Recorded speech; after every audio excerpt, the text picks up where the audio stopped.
যারা এতিমের গলায় ধাক্কা দেয়, মিসকিনদেরকে খাবারের ব্যবস্থা করে না। ও কোরআন পড়ছে আয়াত, একজন অসহায় মানুষ, ভিক্ষুক, ফকির, একজন মিসকিন এতিম এসে একটু সাহায্য চেয়েছে, কোরআন শরীফ পড়া বন্ধ করে সামর্থ্য অনুযায়ী তাকে কিছু দেওয়ার দরকার ছিল। কথা বলেন? তাহলে এটা হয়তো 3 নাম্বার শর্ত, এটা বাস্তব জীবনে আমল। 4 নাম্বারটা বড় কড়া, কঠিন। কেউ যদি বলে আমি কোরআন পড়ি, তাহলে তাকে শুদ্ধ করে পড়া লাগবে, অর্থ বোঝা লাগবে, ওটা প্র্যাকটিক্যাল লাইফে মানা লাগবে। 4 নাম্বারে ওটা যেন মানুষ মানতে পারে এই ব্যবস্থা করে দেওয়া লাগবে। এদেশে ওই সিস্টেম আছে? ওইটাই তো চেয়েছিলাম, যে শুধু নিজে শুদ্ধ করে পড়বো না, শুধু নিজে বসবো না, নিজেই মেনে নেব না, আমি মানুষকে মানাতে চাই। এরকম একটা ব্যবস্থা, এরকম একটা পরিবেশ তৈরি করতে চাই। এই কারণে 3 বছর ছেলে আমি। কোন কারণে আপনি ছেলে আমারে রাখলেন বলেন? আমি কি আপনার মেয়ের দিকে তাকিয়েছিলাম?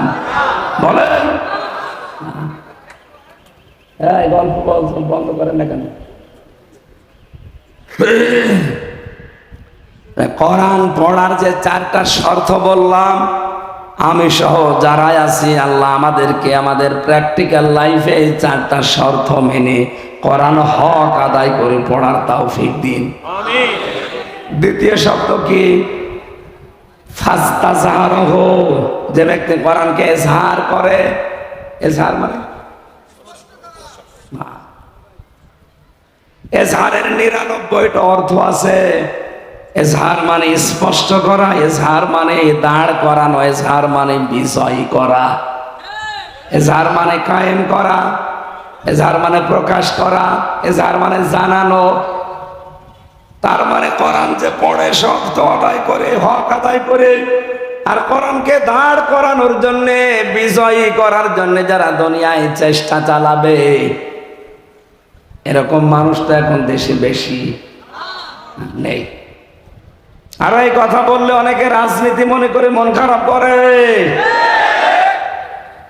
কোরআন বিজয়ী করা লাগবে, কোরআন কায়েম করা লাগবে, প্রতিষ্ঠিত করা লাগবে। কথা শোনার পরে যদি কারো কাছে রাজনীতি মনে হয়, এটাই রাজনীতি।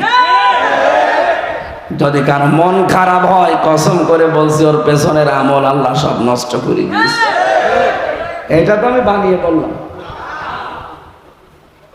সূরা মুহাম্মদ 9 নম্বর আয়াত, যালিকা বিআন্নাহুম কারিহু মা আনজালাল্লাহু ফাআহবাতা আমালাহুম। আল্লাহ কোরআনে যা নাযিল করেছেন মানে না এমন না। যদি কেউ কোনো বিধান শোনার পরে মন খারাপ করে, সঙ্গে সঙ্গে ফাআহবাতা আমালাহুম, ওর পেছনের সব ভালো কাজ আল্লাহ নষ্ট করে দেয়। এই আয়াত অনুযায়ী আমি এই চোখ দিয়ে দেখতে পাচ্ছি, বাংলাদেশের 100 জনের 85 জন মানুষের আমল নষ্ট হয়ে গেছে। 85 জন বললাম কেন? না জানি আমি আবার ওর ভেতরে আছি কিনা আল্লাহ জানে। কোরআনের কথা মেনে নেওয়া স্বতঃস্ফূর্ত ভাবে তো দূরের কথা, কেউ যদি শুধু মন খারাপ করে, তো মানা যায়? আপনার পেছনের সব কাজ আল্লাহ ধ্বংস করে দিয়েছে। এই হিসাবে বলেন তো এ দেশে এরকম মানুষ নেই কেন? কোরআনে ইজহার করার জন্য বললেন বলেন। এর পরের যে 2টা শব্দ খুব গুরুত্বপূর্ণ। এখানে যারা বিভিন্ন মাদ্রাসায় হাদিস পড়ায়, মুহাদ্দিস জিজ্ঞাসা করেন মাঝখানে নবীজি ফা দিয়েছেন। ফা অক্ষরটা আরবি গ্রামার অনুযায়ী বালাগাত মান থেকে 13টা অর্থে ব্যবহার হয়। কয়টা? আগের এই 2টা শব্দ যদি কেউ মেনে নিতে পারে, পরের যে সমস্ত বিষয়গুলো আসবে অবশ্যই আল্লাহ তার জীবনী কার্যকর করবে। শব্দের দিকে আমি খেয়াল করার জন্য বলছি আলেমদের। প্রথম ছিল যে ব্যক্তি কোরআন পড়ে, পড়ার হক কয়টা? বলেন বলেন, আরো জোরে বলেন। কালকে কেউ এভাবে ক্লাস দিলে বলতে পারবেন কোরআন পড়ার হক কয়টা? এই 4টা হক আদায় করে যারা পড়ে, এরপরে কোরআনকে ইজহার করার জন্য যারা চেষ্টা চালায়, কোরআনকে বিজয়ী করার জন্য দুনিয়ায় যারা সর্বাত্মক চেষ্টা চালায়, কায়েম করে দেখানো ফরজ না, চেষ্টা করা ফরজ। তাহলে ফাহাল্লা হালালাহু ওয়া হারামা হারামাহু, এর ভেতরে বর্ণিত হালালকে হালাল আর হারামকে হারাম জানার পরে ছেড়ে দেয়। কেন আল্লাহর নবী ফা দিয়ে আবার শুরু করলেন?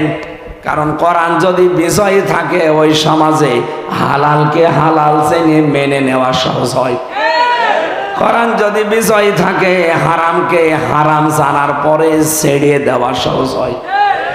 কোরআন যে দেশে বিজয় নেই, যে সমাজে বিজয় নেই, ওখানে হালালকে হালাল জানার পর আপনি মানতে পারবেন না। এরকম জায়গা নেই, নাম ধরা লাগবে। হারামকে হারাম জানার পর আপনি ছাড়তে পারবেন না। কি কথা বলেন না কেন? এই জন্যই নবীজি জানিয়েছেন, কোরআন যারা পড়ে আর এজহার করার জন্য চেষ্টা চালায়, তখন এর হালালকে হালাল হারামকে হারাম জানার পরেও ছেড়ে দিতে পারবে। কি হবে জানো? আদখালাহুল্লাহুল জান্নাহ, আল্লাহ নিজে দায়িত্ব নিয়ে তাকে জান্নাতে দেবে। না দিয়েছে? না বলেন না। এখানে কি সমস্যা আপনাদের? আমি কিন্তু পরে একটা ঘুরে জিজ্ঞাসা করবো কি বললাম। এখানে নড়াচড়া একটু বেশি হচ্ছে, আপনি না শুনতে মনে চায় ঘুমিয়ে থাকে। বলেন আদখালাহুল্লাহুল জান্নাহ, আল্লাহ তাকে জান্নাতে দেবে না দিয়েছে? আমি আলেমকে বলছি, আল্লাহ জান্নাতে দিয়েছে না দেবে? ফাজেল পাস, ফাজেল মানে ফজিলত, তার মানে মাদ্রাসা লাইনে ডিগ্রি পাস করেছে। কি বললো যে আল্লাহ তাকে জান্নাতে দিয়েছে, অথচ আমরা এখনো মরি নাই। না মরলে আল্লাহ জান্নাতে দিল কি করে? তার মানে এর ভেতরে অবশ্যই কিছু লুকিয়ে আছে। ওইটা বের করার জন্যই তো তাফসীর মাহফিলে আসা লাগে। কি আছে লুকিয়ে? নবী যে হাদিসের টিকায় আমি পড়েছি, আসলে কণ্ঠটা সাপোর্ট করছে না, গলা হয়ে গেছে সে রওশনের স্বাদের মতো, এইভাবে হয়। ওনাদের এলাকায় গিয়েছিলাম তো, ওই যে বসে গেছে, আর হচ্ছে না। এ শামীম ওসমানের মতো হওয়া লাগবে।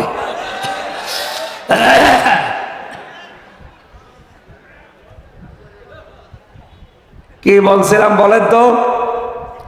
কেউ যদি কোরআন পড়ে আর কোরআনকে বিজয় করার জন্য চেষ্টা চালায়, তাহলে সে হালালকে হালাল হারামকে হারাম জেনে মেনে নিতে পারবে। নবীজি বলেন, এরকম পরিবেশ যদি তৈরি করতে পারো, তুমি মনে করবো যে একটা জান্নাতে আছে। আদখালাহুল্লাহুল জান্নাহ, আল্লাহ তাকে জান্নাতে দেবে না দিয়েছে মাদ্রাসা। সুতরাং এরকম পরিবেশ যদি আমরা তৈরি করতে পারি, সত্যিই বিশ্বাস করেন একটা মিনি জান্নাতে দেশ তৈরি হয়ে যাবে। সেটাকে মনে করতে পারছি। আজ দাড়িওয়ালা এরকম 10টা মানুষকে আপনি দাওয়াত দিয়ে ঘরে খাওয়াবেন, ওদিকে 10 জন থানায় খবর দেবে, ওখানে গোপন মিটিং চলছে। কি জান্নাতে আছি! এখানে আদখালাহুল্লাহুল জান্নাহ মিলছে না। আরো বিভিন্ন কিরামান কাতিবিন বিভিন্ন জায়গায় বসে আছে, তো এখানে আমি আর নিচে নামতে পারলাম না। আমি আজকে এমনি কোর্টে হাজিরা দিয়ে আসলাম। বিচারক যেভাবে তাকাচ্ছিল, না জানে আজকে আবার যদি আটকিয়ে দিত, তাফসীর করা আকাশে জল খেত। থাক, আমি নিচে নামছি না, আমি তেল তালা ওয়াজ করছি। ঠিক আছে? অবশ্যই ঠিক আছে, আপনি রাজি থাকলে আমার অসুবিধা নেই।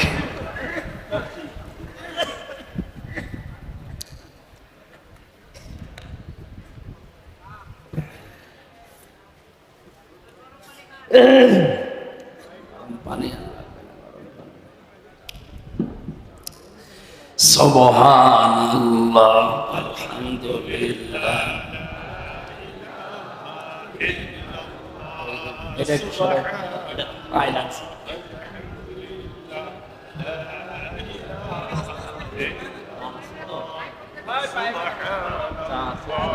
ঠিক আছে, ঠিক আছে। এখানে থাকে।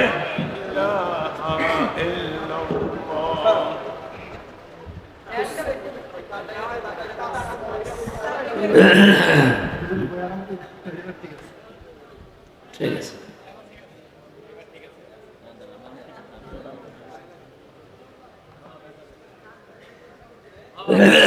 সুবহানাল্লাহ, আলহামদুলিল্লাহ, লা ইলাহা ইল্লাল্লাহ, সুবহানাল্লাহ, আলহামদুলিল্লাহ, লা ইলাহা ইল্লাল্লাহ, লা ইলাহা ইল্লাল্লাহ, মুহাম্মাদুর রাসূলুল্লাহ।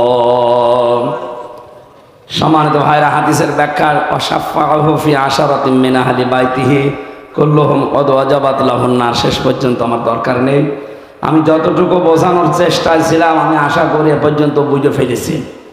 কারণ আমাদের হক আদায় করে পড়া লাগবে আজকে থেকে।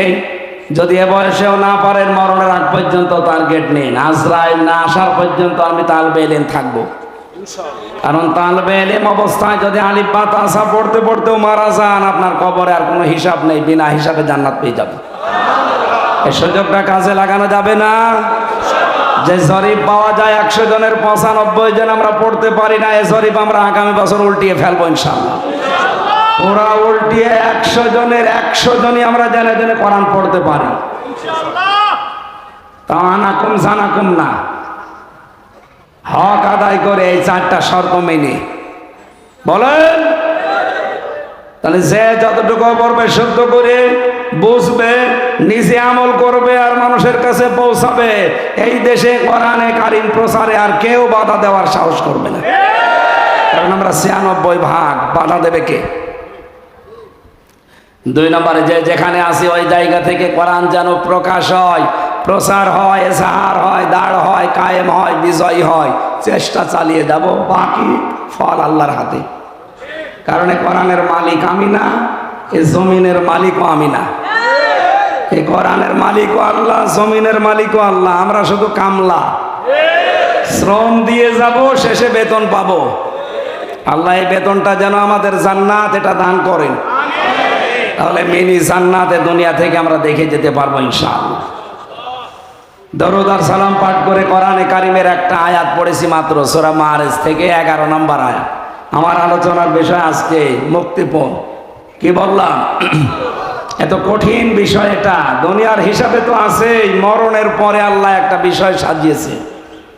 আল্লাহ রাব্বুল আলামিন বলেন, মানুষের মরণের পরে আমি ময়দানে মাহশারে এমন কঠিন অবস্থা বানাবো, কিয়ামতের ওই ময়দানটা 50 আলফা সানা মিম্মা তাউদ্দুন।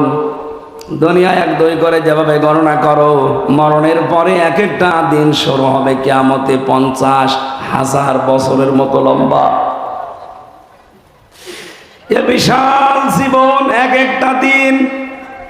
বিজ্ঞানী আয়াত নিয়ে প্রমাণ করতে চেয়েছে, কেউ যদি দুনিয়াতে 100 বছর হায়াত পায়, মরণের পরে যে জীবন শুরু হচ্ছে, ওই জীবনে এক একটা দিনের তুলনায় মানুষ যেন মাত্র 2.5 সেকেন্ড বেশি থাকে। কত? আমি 33 বছর এখন বয়সে, ওই হিসাবে আমি মাত্র 1 মিনিট হায়াত পেয়েছি মরণের পরের জীবনের তুলনায়। কথা বলেন না কেন? 2.5 সেকেন্ড যেখানে, তাহলে 33 আরো 33, এই হিসাবে আমি মাত্র 1 মিনিট কয়েক সেকেন্ড হায়াত পেয়েছি দুনিয়ায়। এর ভেতরে কত স্বপ্ন অলরেডি আমি দেখে ফেলেছি, আরো দেখতেছি। আমি যদি কোরআনের আয়াত সত্যি বিশ্বাস করে থাকতাম, বাস্তবে বলেন তো 2.5 সেকেন্ডের জন্য যা করছি, 2.5 মিনিটের জন্য আমি যা করছি, 100 বছরের হায়াতে কোটি কোটি মিনিট পড়ে আছে আমার সামনে। ওর জন্য কি করা দরকার? আল্লাহ বলেন, প্রতিটি মানুষের সামনে দিন কিন্তু আমি রেখে দিয়েছি। যুবক মানুষ বৃদ্ধ হয়ে যাবে ওই দৃশ্য দেখলে। মেয়েদের লজ্জা স্থান আর লাগবে না, পেট ফেটে সন্তান বের হয়ে পড়ে যাবে। দুধের বাচ্চার কথা পর্যন্ত মা ভুলে যাবে, মনে রাখতে পারবে না। ওয়ালা ইয়াসালু হামিমুন হামিমা। বন্ধু বন্ধুর কোনো কথা মনে রাখবে না, মনে রাখার মতো হবে না। কেন? ইউবাসসিরুনাহুম, তাদেরকে যদিও মুখোমুখি করা হবে, দেখানো হবে যে এটা তোর সেই বন্ধু। কয়েকদিন আগে আমি দিনাজপুর গিয়েছিলাম। বিশ্ববিদ্যালয়ে থাকাকালীন এক বন্ধু ছিল মাওলানা মাহফুজুর রহমান। ওরা আমি ছেলে যাওয়ার আগেও দেখি নাই কয়েক বছর, এরপরে তো 3 বছর আর এই কয়েক মাস, প্রায় 5-6 বছর কেটে গেছে। ও শুনেছে কিভাবে আমি দিনাজপুরে ঢুকেছি, খবর দিল নাম্বার নিয়ে। পরে দেখার পরে বললাম আজকে সময় নেই, যাই অন্যদিন আসবো। ও আমাকে দেখার পরে যে আচরণ করেছে, আমার তো এই আয়াতটা মনে পড়েছে, কিয়ামতে আল্লাহ কঠিন অবস্থায় এই মাহফুজ আমারে বলবে, হামজা আমি তোমারে চিনি না। ইয়াওয়াদুল মুজরিমু লাউ ইফতাদি মিন আযাবি ইয়াউমিদিন বিবানি। কিয়ামতের ওই ময়দান থেকে পরিত্রাণ পাওয়ার জন্যে আমি আল্লাহকে কথাও বলবো, আল্লাহ এই যে 7 বছর পরে যার সাথে দেখা হয়েছিল, এখন তো একটা নজর ওর থেকে আলাদা করতে মনে চাচ্ছে না, এই মাহফুজকে আমি মুক্তিপণ হিসাবে দিয়ে দিলাম জান। অন্তরঙ্গ এত বড় বন্ধুকে পর্যন্ত মানুষ মুক্তিপণ দিতে চাইবে, বিবানি নিজের সন্তান পর্যন্ত। আল্লাহ সন্তানের নাম দিলেন কেন? এই পৃথিবীতে আমরা বন্যা দেখেছি, জলোচ্ছ্বাস দেখেছি। বন্যার সময় অনেক মা পর্যন্ত নিজে ভাসতে ভাসতে মারা গেছে, নিজের 2 বছরের ছেলে আর মেয়েকে বুকের ওপরে রেখে ভাসিয়ে রেখেছে। তার মানে নিজের জীবনের তুলনায় সন্তানকে ভালোবাসে এরকম মা দুনিয়ায় আছে? বলেন। আমার ওই ছোট মেয়েটা ফারিহা জান্নাত, ওর আমি ছেলে যাওয়ার 1 বছর রেখে গিয়েছিলাম, এখন ওর বয়স 4 বছর। এখনো আমারে ভালো চেনে না, কিন্তু ওর প্রতি আমার যে ভালোবাসায় 3 বছরে জন্মিয়েছে। এই যে কোরআন শরীফ আমার সামনে, বাস্তব কথা বলছি। আজ প্রধানমন্ত্রী শেখ হাসিনা যদি আমারে বলে দেশ তোমার নামে লিখে দিলাম, ফারিহাকে জবাই করো, আমার দ্বারা সম্ভব না। সত্যি বলছি। অথচ আল্লাহ ফারিহার নামটাই দিয়েছেন আগে বিবানি। কিয়ামতে এই ফারিহাকে হামজা বলবে, আল্লাহ এরেও দিয়ে দিলাম, আমারে মুক্তি দাও। নারায়ণগঞ্জবাসী বিষয়টা বলতে আমি যত সহজে বলছি, এটা প্র্যাকটিক্যালে কি অত সহজ? বলেন। আপনি বাস্তবে ওই সম্মুখীন হন তো দেখি। ইব্রাহিম আলাইহিস সালাম হয়েছিলেন 80 বছর বয়সের সন্তান হওয়ার পরেও 13 বছর খোঁজ খবর নেননি। 13 বছর পরে সে বলছে, আল্লাহ আমাকে পাঠিয়েছে তোমাকে জবাই করার জন্য। আমার মনে হয় আমাদের মতো ছেলে মেয়েরা হলে বলতো, তুমি কি বাবা না কসাই? ভণ্ডামি করতে এসেছ, জন্মের পরে আর খবর নাওনি, এই মরুভূমিতে রেখে গেছো 13 বছর পরে এখন এসেছো বাবার দাবি নিয়ে আবার জবাই করার জন্য। তোমার মতো বাবা আমি মানি না। অথচ ইসমাইল নবী বলেছিলেন, বাবা হুকুমটা আল্লাহর, আমি আপনার আল্লাহর বিধান, আমার আল্লাহর বিধান মানতে ওই পরিমাণে রাজি আছি যে পরিমাণে আপনি রাজি আছেন। আল্লাহ এখানে শব্দের দিকে খেয়াল করে দেখবেন, ফালাম্মা আসলামা ওয়া তাল্লাহু লিল জাবিন। আল্লাহ পাক বলেন, দুইজনে যখন এগ্রি হয়ে গেছে তখন আল্লাহর বিধান তারা মানতে সহজ হয়েছে। তাফসিরে ফি জিলালিল কোরআনে মুফাসসির বলেন, আসলামা আল্লাহ দিলেন কেন? তাসনিয়ার সিগা দিয়েছেন এই জন্য, ইসমাইল নবী যদি বলতেন আমি সবাই করব, আল্লাহর বিধান আমি মানব, ইসমাইল নবী যদি বলতেন না আমি এটা হতে দেব না, আমার জীবন আমি দেব না, আল্লাহর বিধান মানা হতো? বলেন বলেন, পারতো না। আবার ইসমাইল যদি বলতেন হ্যাঁ আমি সবাই হব, আল্লাহর বিধানে আমি রাজি আছি, ইব্রাহিম নবী যদি বলতেন না আমার মায়া লাগে, 80 বছর বয়সে ধরে পেয়েছি আমি করব না সবাই, আল্লাহর বিধান পালন হতো? বাংলার মুসলমানেরা কেন এই আয়াত পড়েন, শিক্ষা নেন না?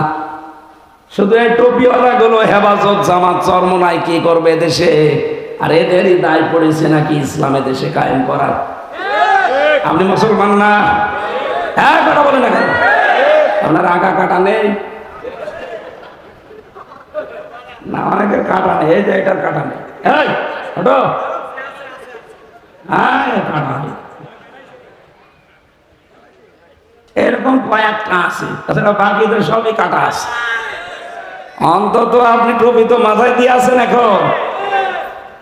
আমরা আজ যারা দেশের দায়িত্বে আছি 1734 জন মানুষ, প্রধানমন্ত্রী শেখ হাসিনা থেকে শুরু করে আপনাদের এলাকার উপজেলা চেয়ারম্যান পর্যন্ত, এই মানুষগুলো যতদিন পর্যন্ত ইব্রাহিম আলাইহিস সালামের ভূমিকায় অবতীর্ণ না হবে, 16 কোটি জনগণ আমরা যারা, তারা যদি ইসমাইল নবীর ভূমিকায় এগিয়ে না আসি, কিয়ামতের আগে দেশে ইসলাম কায়েম হবে। ওর উপরে রাগ করা মানে মা, বলেন বলেন, কেউ যদি জেনে শুনে আল্লাহর উপরে রাগ করে, ওর ঈমান আর থাকবে? এরকম মূর্খতা যদি এলাকায় কেউ করে থাকেন, তাওবা করে ফিরে আসবেন। আমার ভাইরা, আমার শিক্ষা দেওয়ার বিষয় ছিল এখানে। হযরত ওমর একটা একটা করে ভাবে মিলাতেন। রব মানে প্রতিপালক, রব মানে আইনদাতা। আমার 3.5 হাত বডির ভেতরে দেখি তো আল্লাহর আইন চলে কিনা, আমার পরিবারে আল্লাহর আইন আছে কিনা, আমার রাষ্ট্রে আল্লাহর আইন আছে কিনা, এগুলো মিলিয়ে মিলিয়ে 19টা যখন পুরা মিলাতে পারতেন, তখন বলতেন মালিকিন নাস। এই কারণে তার নাস ফালাক পড়তে লেগেছে 11 বছর, আর আমাদের লাগে 1.5 মিনিট। কোরআন পড়ার অর্থ আমি তাহফিজ হলো কোরআনে আজ 2-3 ঘন্টা সময় ব্যয় করে যেটা বুঝলাম, শুদ্ধ করে পড়ার নিয়ম আছে, কোরআন বোঝারও সিস্টেম চালু করছে, কিন্তু এটা আমার প্র্যাকটিক্যাল লাইফে মানা লাগবে। হযরত ওমরের মতো এভাবে সেট করে করে এই সিস্টেম আজ অনেক জায়গায় নেই, আর আমরা অনেকে জানিও না এটা। বসে বসে উনি তেলাওয়াত করছে সকালবেলা ফজরের পর, ওয়ালা ইয়াহুদ্দু আলা তাআমিল মিসকিন। আল্লাহ পাক বলেন, মিসকিনকে যারা খাবার দেয় না, খাবার দেওয়ার জন্য উৎসাহ দেয় না মানুষকে, এই মানুষগুলো আর যাই করুক কিয়ামতে বিশ্বাস করে না। অথচ উনি পড়ছিল, তেলাওয়াত করছিল, আর আল্লাযী ইউকাযযিবু বিদ্দীন। হে নবী, আপনি কি দেখেছেন ওই মানুষগুলো যারা কিয়ামত বিশ্বাস করে না? নবীজি বলেন, কই, আমার কাছে যারা আসে এরা তো সবই মনে হয় কিয়ামতে বিশ্বাসী। আল্লাহ পাক বলেন না, ফাযালিকাল্লাযী ইয়াদউল ইয়াতীম।